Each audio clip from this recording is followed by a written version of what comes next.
ici le pasteur Joel Spinks et bienvenue à l'émission Vie de foi. Nous poursuivons aujourd'hui dans la merveilleuse série Le disciple victorieux. Je dis c'est merveilleux parce qu'il y a plusieurs personnes partout à travers la francophonie qui sont en train de grandir dans les voies de Dieu.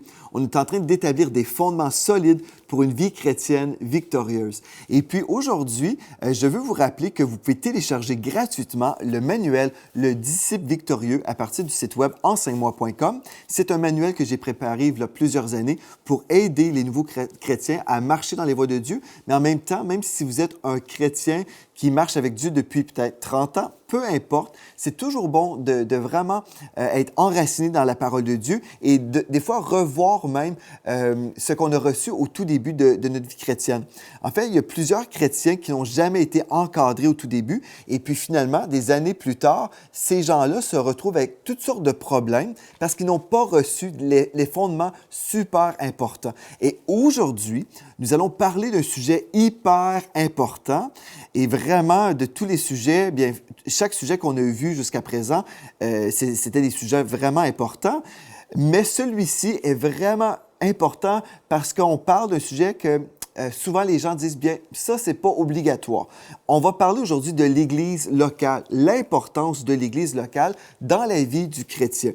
Je veux vous rappeler aussi, si vous complétez les questions d'examen, en fait, du cours Le disciple victorieux, vous pouvez également nous écrire et réclamer un diplôme, comme quoi vous avez réussi vos questions d'examen. Et puis, ça va me faire plaisir de vous envoyer ce diplôme-là, peu importe où vous vous retrouvez dans la francophonie.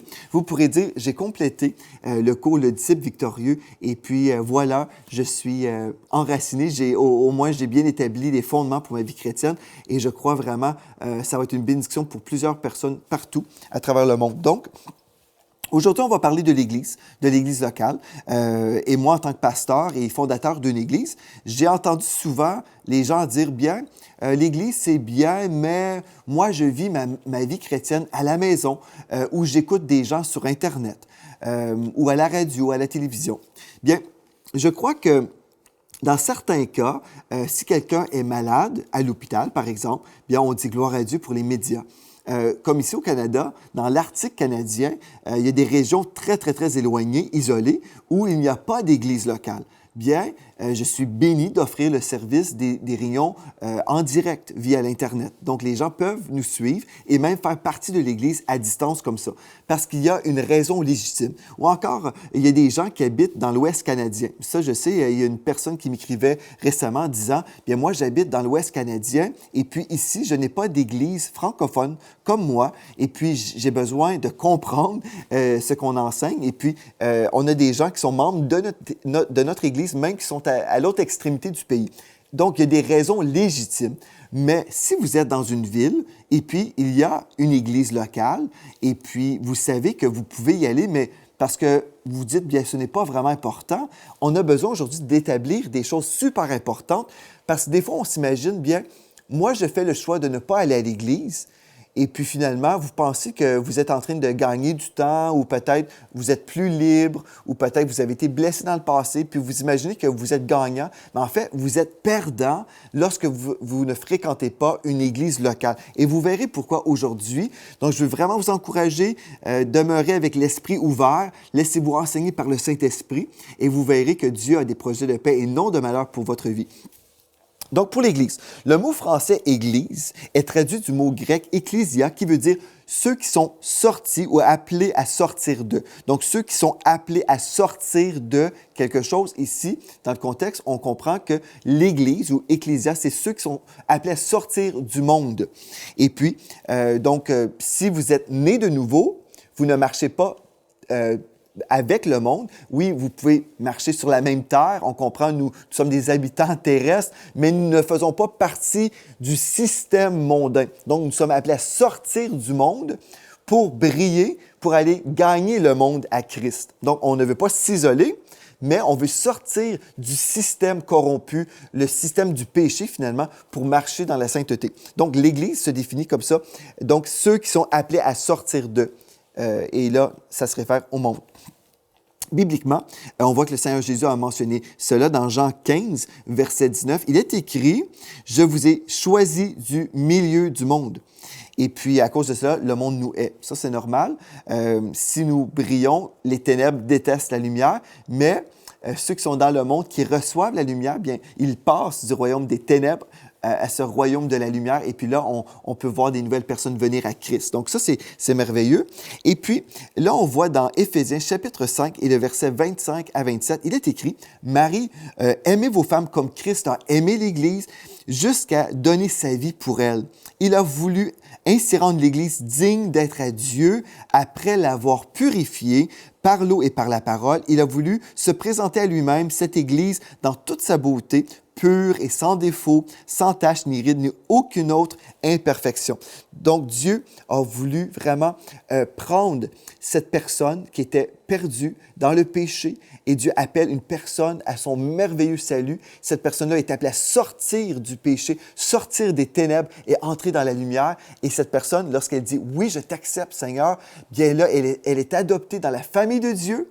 Gloire à Dieu. Le Saint-Esprit vient l'habiter et puis elle est en route vers le ciel. Gloire à Dieu, c'est merveilleux. Donc, on parle de l'Église. C'est quelque chose de spirituel, certainement.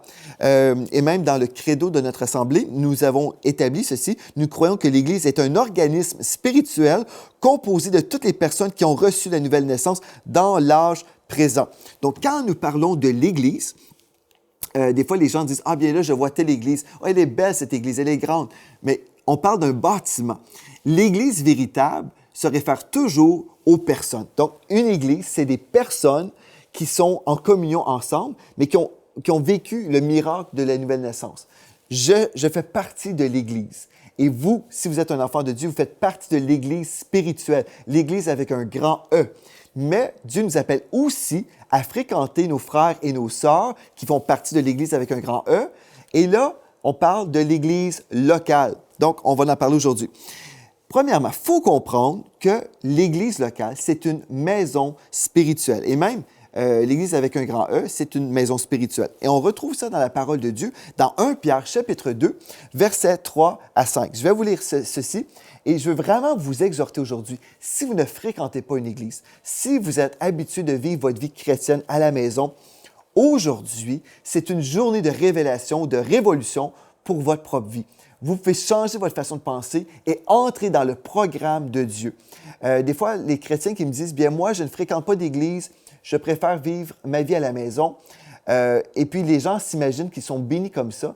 Mais je peux vous affirmer que l'idée de l'Église ne vient pas de Joel Spinks, ne vient pas d'un autre pasteur. C'était l'idée de Dieu. L'Église, c'est l'idée du Seigneur Jésus. Et il veut que vous soyez à l'Église. Ça, c'est la volonté de Dieu. C'est impossible de dire le contraire. Donc, dans 1 Pierre 2, versets 3 à 5, il est écrit « Si vous avez goûté que le Seigneur est bon, approchez-vous de lui, pierres vivantes. » Des pierres vivantes. Donc, on s'imagine des fois qu'une église, c'est un bâtiment. Mais en fait, l'église véritable, c'est ces pierres vivantes qui sont rassemblées ensemble. Donc, pierres vivantes rejetées par les hommes, mais choisies et précieuses devant Dieu. Et vous-même, comme des pierres vivantes, édifiez-vous pour former une maison spirituelle. Donc, on doit comprendre, par exemple, nous, le dimanche matin, on se retrouve ensemble, les pierres vivantes, on est ensemble pour former ce que la parole de Dieu nous dit, une maison spirituelle. Donc, gloire à Dieu, on peut vraiment être rassemblés ensemble. Et quand nous louons le Seigneur dans la grande assemblée, nous louons et nous vivons la présence de Dieu ensemble. Et la parole de Dieu nous dit, louez-moi dans la grande assemblée. Bien, la grande assemblée, ce n'est pas tout seul à la maison. C'est certain que si nous sommes malades, à l'hôpital, bien, gloire à Dieu, on peut louer avec l'assemblée qui est là sur Internet. Donc, aujourd'hui, à cause de la technologie, nous avons cette bénédiction. Autrefois, peut-être les gens auraient été tout à fait seuls. Donc, merci Seigneur pour la technologie. Mais ne prenons pas la technologie comme une excuse de s'isoler tout seul à la maison. Non, on peut vraiment être dans l'assemblée des fidèles et faire partie de cet édifice spirituel qui est là, qui forme une maison spirituelle. Et là, un autre texte qu'on doit comprendre dans Matthieu 16, versets 16 à 18. Je vais vous lire ce texte-là parce qu'on a mal compris ce texte-là, s'imaginant que l'Église était construite ou établie sur la personne de Pierre. Mais on va juste aujourd'hui, en parlant de l'Église locale, en parlant de l'Église avec un grand E, on veut simplement établir aujourd'hui que l'Église est établie sur la révélation de Jésus. OK, je vais vous lire ce texte dans Matthieu chapitre 16, versets 16 à 18. « Simon-Pierre répondit, « Tu es le Christ, le Fils du Dieu vivant. » Jésus, reprenant la parole, lui dit, « Tu es heureux, Simon, fils de Jonas, car ce ne sont pas la chair et le sang qui t'ont révélé cela, mais c'est mon Père qui est dans les cieux. Et moi, je te dis que tu es Pierre, et que sur cette pierre, je bâtirai mon Église, et que les portes du séjour des morts ne prévaudront point contre elle. » Donc, on a compris ce texte-là, on a mal interprété. Ce texte, il dit, « Moi, je te dis ». Jésus a dit à Pierre, « Tu es Pierre. » En fait, ce mot-là, quand on étudie dans le grec, c'est le mot qui veut dire le fragment d'une roche, une petite partie d'une roche, c'est une petite partie. Et que sur cette pierre, la révélation que Christ, que Jésus est vraiment le Fils de Dieu, sur cette pierre, je vais fonder, je bâtirai mon Église. Donc, on comprend, c'est un bâtiment spirituel. Nous parlons de cette maison spirituelle. Et donc, Pierre, toi, tu fais partie de l'Église. Tu es une petite partie, un fragment de cette grande révélation que Christ, le Seigneur Jésus, est le Fils de Dieu et je vais bâtir mon Église sur ce rocher qui est Christ. C'est ça qu'on doit comprendre. Donc, c'est important pour le Seigneur. L'Église est importante pour le Seigneur Jésus. Donc, c'est une maison spirituelle. Ensuite, l'Église, c'est un corps spirituel composé de plusieurs membres. On peut lire, par exemple, dans Romains chapitre 12, versets 4 et 5, c'est dit « Car comme nous avons plusieurs membres dans un seul corps, et que tous les membres n'ont pas la même fonction, ainsi, nous qui sommes plusieurs, nous formons un seul corps en Christ, et nous sommes tous membres les uns des autres. » C'est merveilleux. Donc, on forme un seul corps, et pourtant, nous sommes plusieurs membres. Mais Dieu nous appelle à être rassemblés ensemble.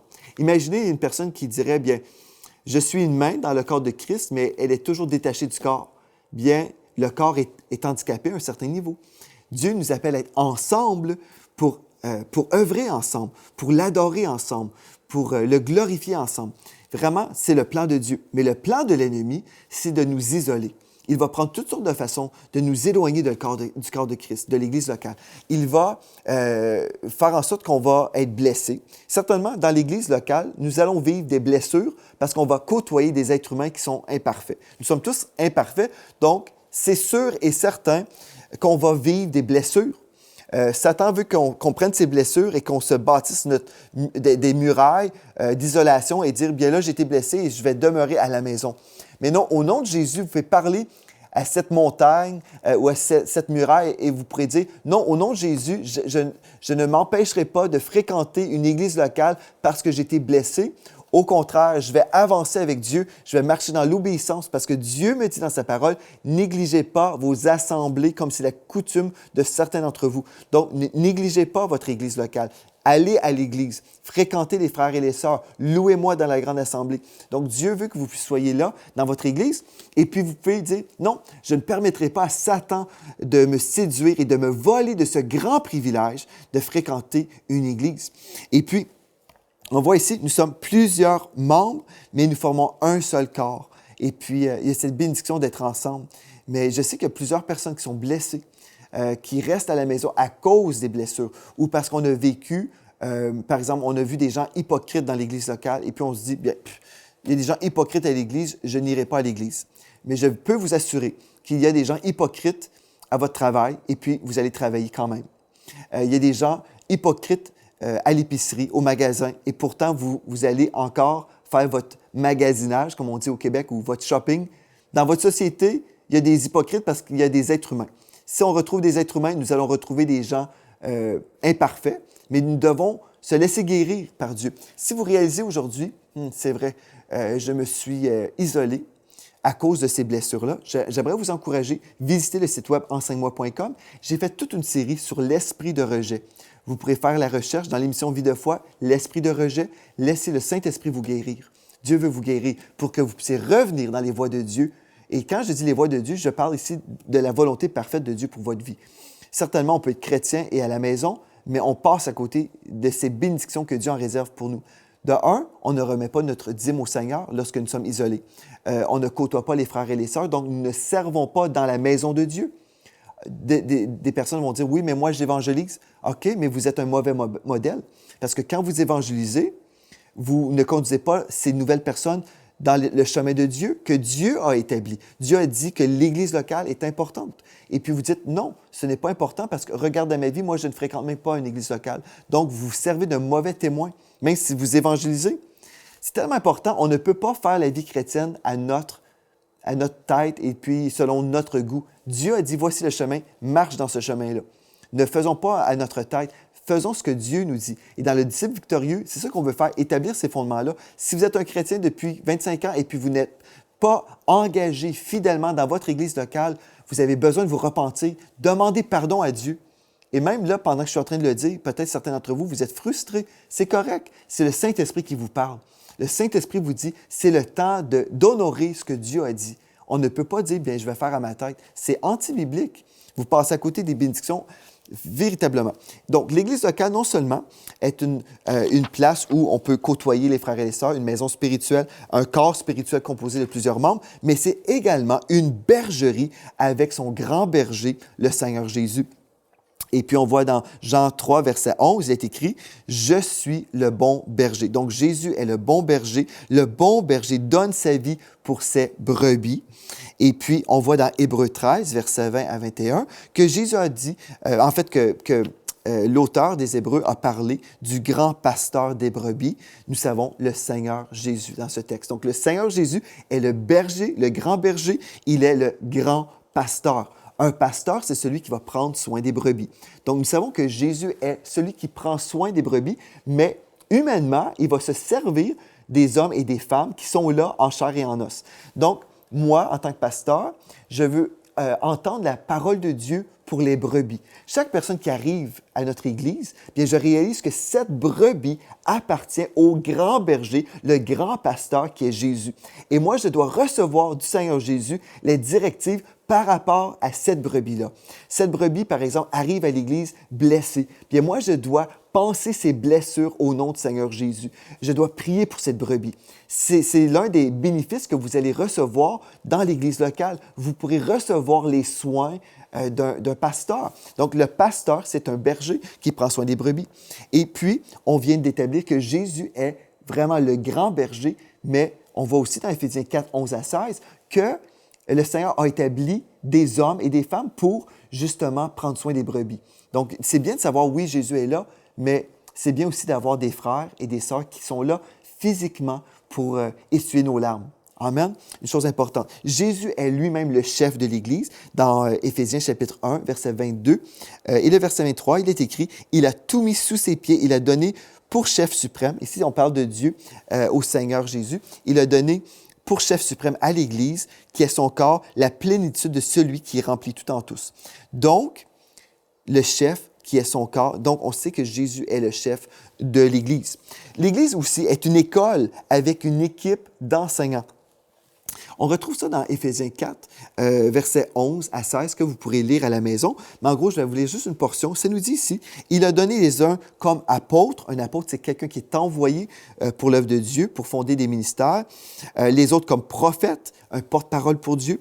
Les autres comme évangélistes, celui qui va semer la bonne nouvelle, la semence de la bonne nouvelle dans les cœurs. Les autres comme pasteurs et docteurs. Donc, un pasteur, comme je viens d'expliquer, c'est un berger, quelqu'un qui prend soin des brebis.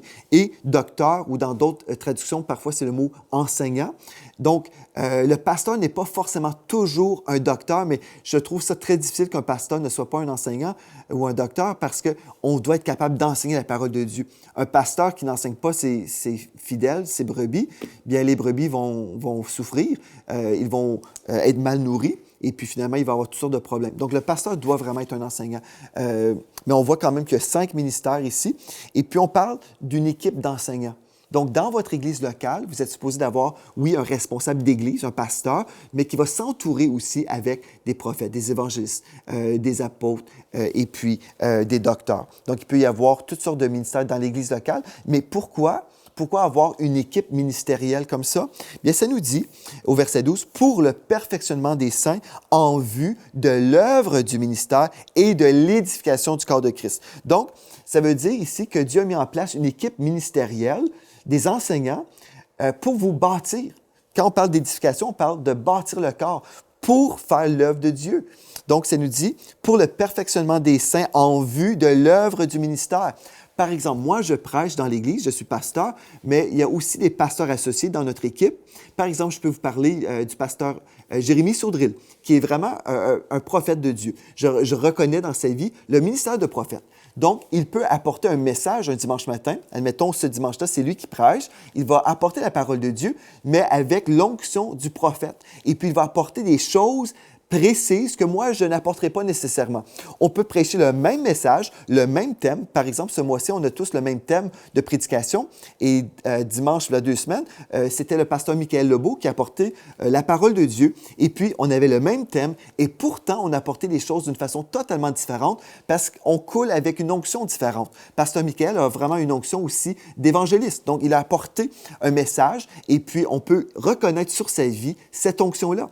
Et comme on a l'équipe ministérielle qui travaille ensemble, celui qui est dans l'Église locale bénéficie des onctions qui se complémentent. Ce n'est pas une question de compétition, mais c'est vraiment une onction qui se mélange et on vient se bénir mutuellement, on vient se compléter. Et les gens dans l'Église reçoivent un menu varié. C'est ça qui est merveilleux. Donc, on reçoit de l'onction des ministères que Dieu a créés.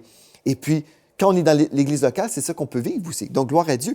Mais ce n'est pas seulement ce temps-là où on entend la parole de Dieu, mais si vous êtes l'Église, et vous êtes l'Église, si vous avez fait de Jésus le Seigneur de votre vie, vous êtes aussi appelés à fraterniser. Donc, Dieu ne nous appelle pas à être isolés à l'extérieur de l'Église. Dieu ne nous appelle pas non plus à être isolés même dans l'Église, mais Dieu nous appelle à fraterniser. Fraterniser. Dans Actes du chapitre 2, versets 41 à 42, il est écrit « Ceux qui acceptèrent la parole furent baptisés, et en ce jour-là, le nombre des disciples s'augmenta d'environ 3000 âmes. » Ça, c'est beaucoup de personnes de sauvées d'un seul coup. Ils persévérèrent dans l'enseignement des apôtres, dans la communion fraternelle, dans la fraction du pain et dans les prières. Donc, on voit ici qu'il y avait la communion fraternelle. Ça nous dit, ils persévérèrent dans l'enseignement des apôtres, dans la communion fraternelle, dans la fraction du pain et dans les prières. Donc, il y avait vraiment cette vie d'Église. Si on a cette communion fraternelle, ce n'est pas parce qu'on demeure à la maison ou parce qu'on est toujours isolé dans l'Église, dans notre coin. On arrive, la louange est déjà commencée et puis on quitte l'Église aussitôt que la louange recommence. On essaie de ne pas voir personne. Non. Quand on est dans l'Église locale, c'est pour servir, certainement. Dieu nous appelle à servir. Et vraiment, le Seigneur nous appelle à fréquenter les frères et les sœurs et à avoir cette communion, pouvoir échanger et partager nos joies et aussi des fois nos tristesses. Vous savez, nous, dans notre assemblée, nous avons un ministère qu'on appelle les groupes vie. Les groupes vie, c'est des études bibliques de semaine.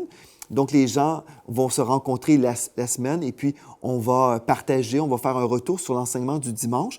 Et tous les groupes vont vraiment faire ça parce qu'on veut aller tous dans la même direction. Donc, dans un groupe vie, les frères et les sœurs vont faire ce retour sur l'enseignement. Ils vont pouvoir partager ce qu'ils ont vécu. Ils vont pouvoir témoigner aussi du message ou d'une percée qu'ils ont vécue suite au message. Donc, il va y avoir un temps de témoignage et aussi un temps de prière pour s'accorder dans la foi pour les besoins. Et puis, c'est merveilleux. Donc, il y a cette communion dans l'Église et puis il y a aussi la communion dans le service dans l'Église locale. Par exemple, dans notre Église, on peut s'investir, par exemple, dans le ministère des enfants. On va s'investir et il va y avoir cette communion avec les moniteurs de l'école du dimanche. Pour nous, on a l'Académie de la foi, l'Académie Super Kids. Peut-être qu'il y a des gens investis dans les médias. Il y a cette équipe-là aussi qui fraternise ensemble. Il y a de la fraternité partout, comme on s'investit dans l'Église. Donc, c'est une famille qui fraternise. Et aussi, il y a des repas communautaires, des temps où on va manger ensemble. Comme c'est écrit, la fraction du pain. Ça peut être la Sainte Seine, certainement, mais aussi un temps où on va juste manger ensemble. Pour nous, à l'Église, on a des repas communautaires très, très souvent. Quand je dis ça, c'est pratiquement tous les dimanches, les gens de l'Église se retrouvent soit dans un parc à manger quand c'est l'été. Les gens vont manger ensemble, partager leur repas. Ça peut être dans la cafétéria de l'Église où les gens vont avoir un repas communautaire vraiment organisé par l'Église. Mais très souvent, c'est juste le resto. Donc, après l'Église, les gens vont manger ensemble, fraterniser ensemble, parler de la parole de Dieu, parler de la vie chrétienne, tout ça. Et donc, il va y avoir vraiment cet échange qui est vraiment une source de bénédiction et on ne se sent pas isolé à l'Église. Un autre texte que je pourrais vous lire par rapport à cette vie communautaire, dans Actes 2, versets 46 à 47, il est écrit « Ils étaient chaque jour tous ensemble, assidus au temple, ils rompaient le pain dans les maisons et prenaient leur nourriture avec joie et simplicité de cœur, louant Dieu et trouvant grâce auprès de tout le peuple. Et le Seigneur ajoutait chaque jour à l'Église ceux qui étaient sauvés. » Et on peut se poser la question, mais pourquoi Dieu sauvait autant de personnes à l'époque? Bien parce que à tous les jours, les chrétiens étaient ensemble. Est-ce que ça veut dire qu'on va être avec des chrétiens à tous les jours? Peut-être votre travail vous empêche d'être avec des croyants à tous les jours. Peut-être ici en Amérique du Nord, c'est différent. En Europe aussi, c'est différent. Je sais qu'en Afrique, les gens peuvent se voir constamment. Il y a vraiment cette communauté qui est présente en Afrique et ça, c'est merveilleux. Mais peut-être pour vous en Amérique du Nord ou en Europe, peut-être c'est impossible à cause de votre travail.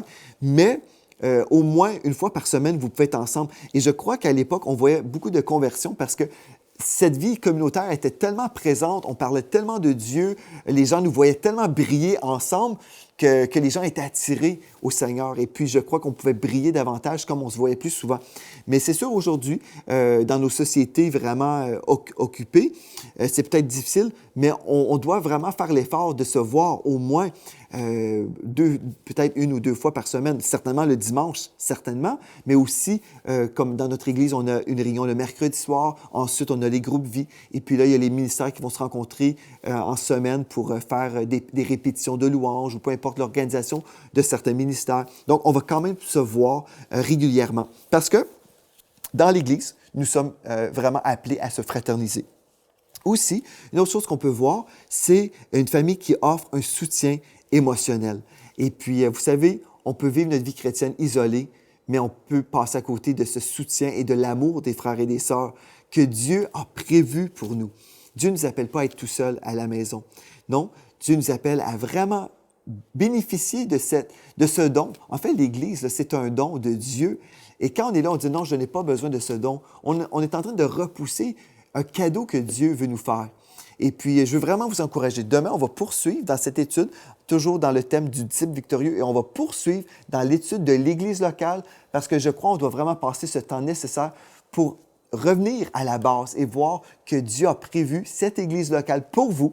Si vous êtes déjà dans votre Église, vous allez pouvoir vous investir davantage et savoir, je suis béni. Si vous n'êtes pas encore dans une Église locale, vous pouvez vous rattacher à une Église et vraiment vivre la bénédiction du disciple victorieux, obéissant à la parole de Dieu à ce niveau-là. Donc, merci d'avoir été là et d'ici à demain, soyez richement bénis. Cette émission est rendue possible grâce au précieux soutien des partenaires d'Enseigne-moi Canal International. Retrouvez tous nos programmes sur emcitv.com.